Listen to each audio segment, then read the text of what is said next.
আয়াতের মধ্যে আল্লাহ তাআলা বলে, আমি জনাবে মুহাম্মদুর রাসূলুল্লাহ সাল্লাল্লাহু আলাইহি ওয়াসাল্লাম কে খেতাব করে বলেন, আপনার পূর্বে এমন কোন নবী পাঠাই নেই, অর্থাৎ যাকে আমি দায়িত্ব দেইনি তাওহীদের বয়ান করার জন্য।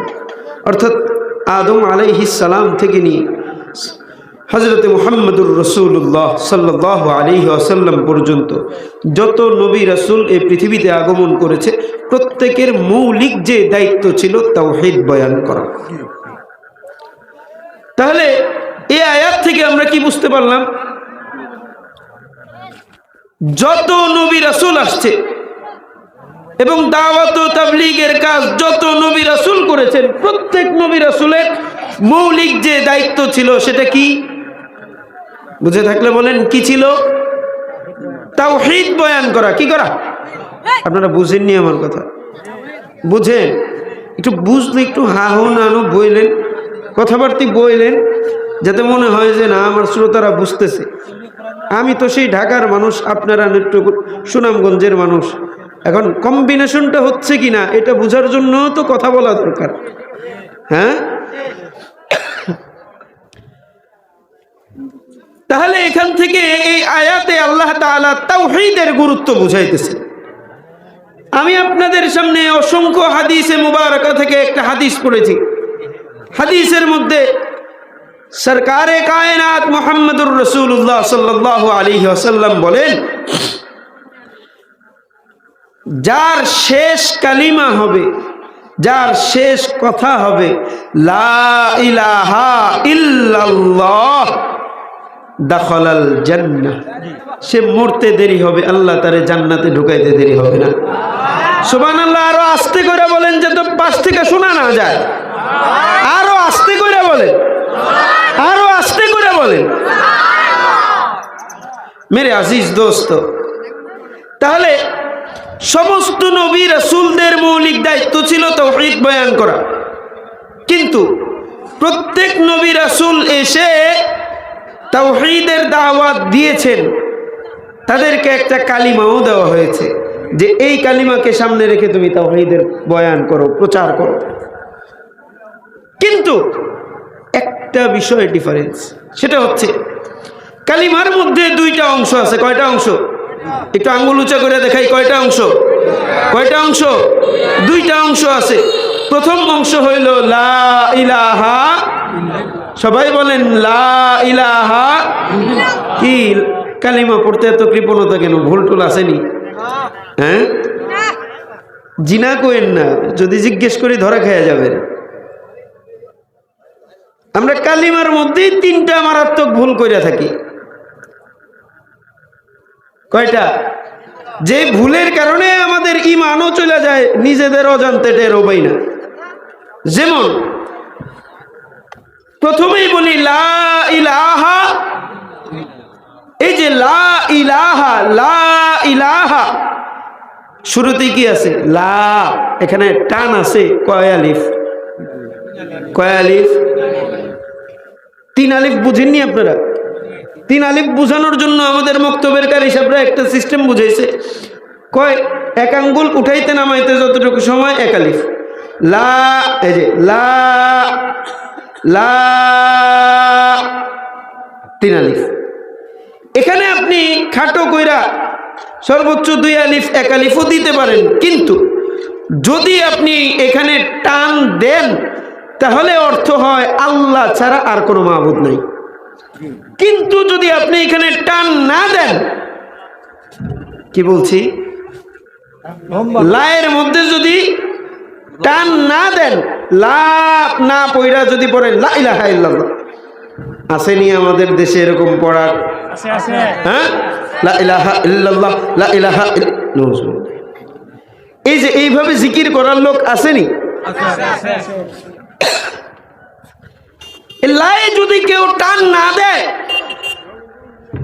তাহলে এটা হয়ে যায় লামে তাকিদ, যার অর্থ দাঁড়ায় অবশ্যই অবশ্যই আল্লাহ ছাড়া আরো রব আছে। নাউজুবিল্লাহ। আরো আস্তে করে বলেন, কথা বুঝতেছেন? তাহলে ঈমান থাকলো না গেল? জি, জানতে না অজান্তে? কথা বলেন। আমি জানি ইমান গেছে যে না। আজকে থেকে এই ভুলটা ঠিক করে নেন, আর কখনো লায়ে টান না দিয়া কালিমা পড়ব না, ইনশাআল্লাহ। ইনশাআল্লাহ। আপনারা কি খাওয়া দাওয়া কইরা কি ক্লান্ত হয়ে গেছেন? না শরীর হাত পা ছেড়ে দিছে? এখন অলসতা ধরে গেছে নাকি? হ্যাঁ, সেই 9টা বাজে রওনা করছি, 8টা আইসা পৌঁছাইছি এখানে। টানা জার্নিতে মাঝখানে শুধু দুপুরে খাওয়া দাওয়া করছি, এখনো এইভাবেই চলতেছি। আমরা তো এই যে অসুস্থ শরীর নিয়ে এই যে চলতেছি, আলহামদুলিল্লাহ আপনাদের দোয়ায় আল্লাহ চালায়। তো আপনাদের এখানে আইসা যদি আপনারাই ক্লান্তি দেখান, তাহলে আমরা মুসাফিররা কি করব? হ্যাঁ, একটু জোরে সোরে আওয়াজ করে বলা যায় না? কথা বলা যায় না? ইনশাআল্লাহ। মেরে আজিজ দোস্ত, কালিমার মধ্যে দ্বিতীয় যে ভুল আমরা করি, এই যে লা ইলাহা এক অংশ, ইল্লাল্লাহ, এই ইল্লাল্লাহর জিকির করতে গিয়া অনেকে পড়ে ইল্লাল্লাহ ইল্লাল্লাহ ইল্লাল্লাহ ইল্লাল্লাহ, কয় কি কয় না? হামজারে কি বানায়? আইন বানায়। কি বানায়? এটাও মারাত্মক ভুল, এটাও মারাত্মক ভুল। তাই হামজাকে হামজা দিয়েই পড়তে হবে, আইন দিয়ে পড়া যাবে না।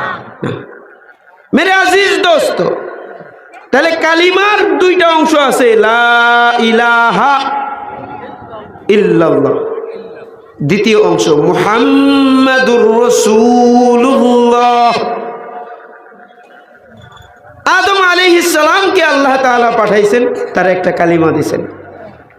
তবে কালিমার প্রথম অংশ ঠিক আছে, দ্বিতীয় অংশ ঠিক নেই। সাইয়্যিদুনা আদম আলা নবিয়িনা ওয়া আলাইহিত তাসলিম কে আল্লাহ তাআলা কালিমা দিয়েছেন, তাওহীদের বার্তাবাহক বানায়া পাঠাইছেন।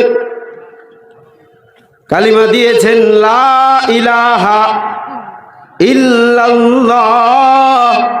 প্রথম অংশ ঠিক আছে, কিন্তু দ্বিতীয় অংশ আদম সফিউল্লাহ ঠিক আছে নি? ঠিক আছে না? পরিবর্তন হয়েছে। হযরতে নূহ আলাইহিস সালামকে আল্লাহ তাআলা তাওহীদের বার্তাবাহক বানায়া পাঠান, তারেও একটা কালিমা দেওয়া হয়। কালিমার প্রথম অংশ তো ঠিক আছে, লা ইলাহা ইল্লাল্লাহ। দ্বিতীয় অংশ নূহ নজিউল্লাহ ঠিক আছে না? পরিবর্তন হয়েছে। বুঝতেছেন? নেন, সুরের তালে হারায় গিয়ে কিন্তু আবার কথা ইয়া করেন না, কথা বুঝতে হবে।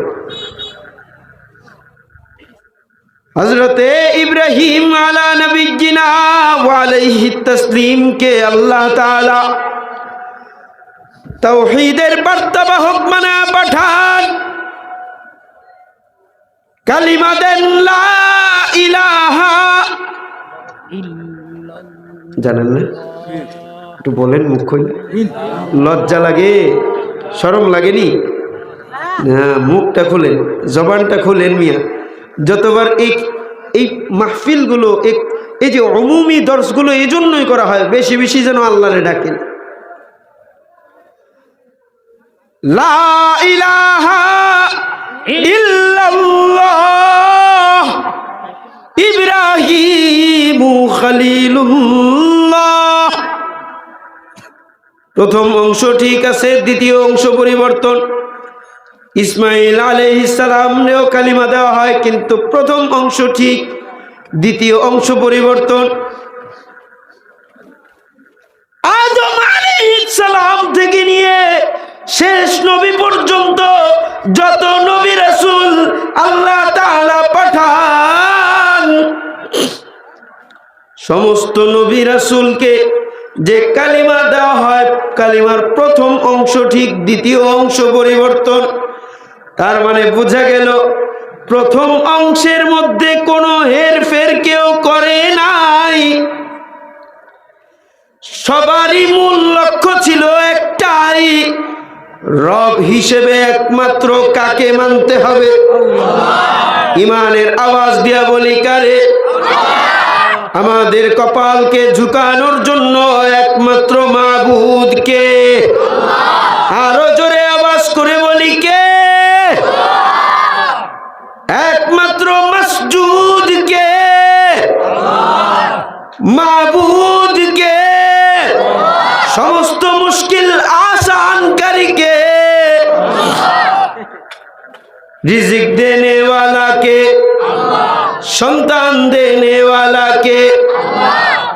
ঝিমা ঝিমা বলেন না, জোরে আওয়াজ করে বলেন। সন্তান দেনে ওয়ালা বাবা আল্লাহ, নাকি পীর সাহেব? কে? জোরে আওয়াজ করে বলেন কে? ইমানের আওয়াজ দিয়া বলেন কে? মেরে আজিজ দোস্ত, তাহলে বুঝা গেল তাওহীদ সবচাইতে গুরুত্বপূর্ণ। যার কাছে তাওহীদের দৌলত আছে সে সবচাইতে বড় ধনী।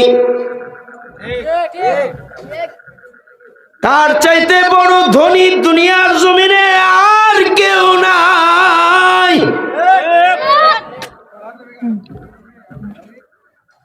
আর যারা আহলে হক, আহলুল্লাহ যারা, তারা এটা বুঝে, তাই তারা তাদের সন্তানদেরকে মারা যাওয়ার সময় ওই বাড়ি গাড়ি হীরা মতি এগুলা দিয়া যায় না, বরং দামি সম্পত্তি দিয়া যায়।